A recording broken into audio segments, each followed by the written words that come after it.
ভুল করার পর অনুতপ্ত হওয়া কিংবা ভুল স্বীকার করাটাও চারিত্রিক গুণাবলীর মধ্যে একটি। নিজের কোনো ভুল নেই কথাটা যারা বলেন তারাই মূলত বেশি ভুল করেন।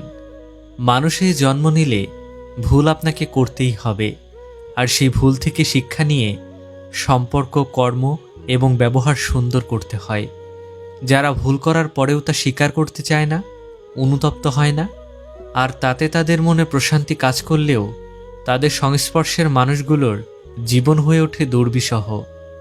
যারা নিজের ভুল স্বীকার করতে চায় না, তারা মনে এক প্রকার ইগো নিয়ে চলে। এমন মানুষের পাল্লায় যারা পড়ে তারা নিশ্চিতভাবে মানসিক যন্ত্রণা সহ্য করে যায় দিনের পর দিন।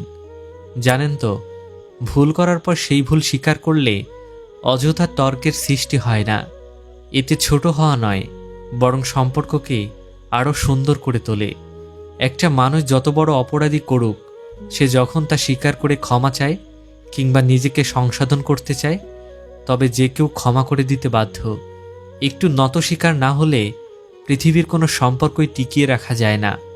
নিজেকেও নমনীয় হতে হয়, বিশেষ করে নিজের কোনো ভুল কিংবা দোষের ব্যাপারে। আর নিজের ভুলের জন্য অনুতপ্ত হয়ে তা স্বীকার করলে বিপরীত পাশের মানুষটাও সম্মান করে, ভালোবাসে।